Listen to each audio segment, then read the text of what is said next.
On April 27th, 1870, a mass of spectators gathered at the Virginia state capitol to hear the verdict by the Supreme Court of Appeals on a divisive case surrounding Richmond's election.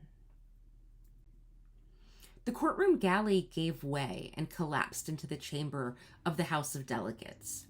62 people lost their lives, and 251 were injured in the catastrophe.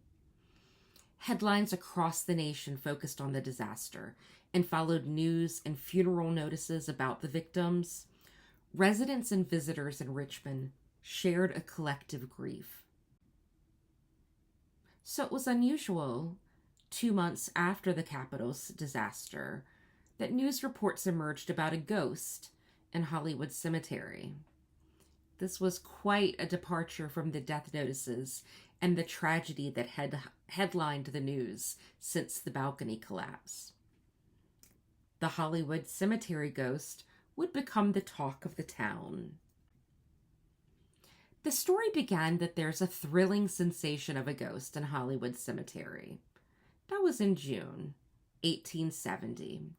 For weeks, various individuals witnessed the apparition within the cemetery grounds, although the ghost continued to elude police, who now served double duty as ghost hunters. The ghost haunted Hollywood Cemetery nightly until it was discovered that the spirit was not an apparition, but an actual woman in mourning, grieving the loss of her beloved. News reports explain, quote, "The poor creature had dug a hole in the grave of her lover and night after night made her bed there and resisted with all the strength of madness all attempts to remove her." End quote.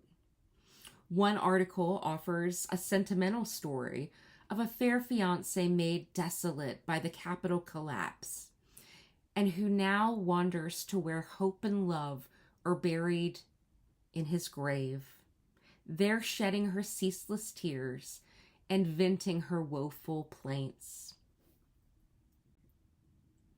But real life is more frightening than fiction, because this poor woman kept returning to her lover's grave and dug a hole, making a little bed for herself, until the superintendent of the asylum takes her in.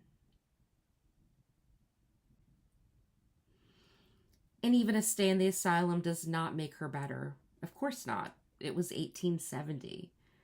So this poor woman was taken to the Henrico jail. She was from Rockbridge County, and the reporter lists only her surname, Smith. There were few options at the time for those struggling with grief and mental illness. Asylums were grim, both overcrowded and understaffed. Mental illness was misunderstood, and those asylums offered little in terms of compassionate care. Spotting a ghost in the cemetery had been thrilling news for readers. Yet a woman not following a societal accepted approach to grief required law enforcement. Haunted Virginia Cemeteries.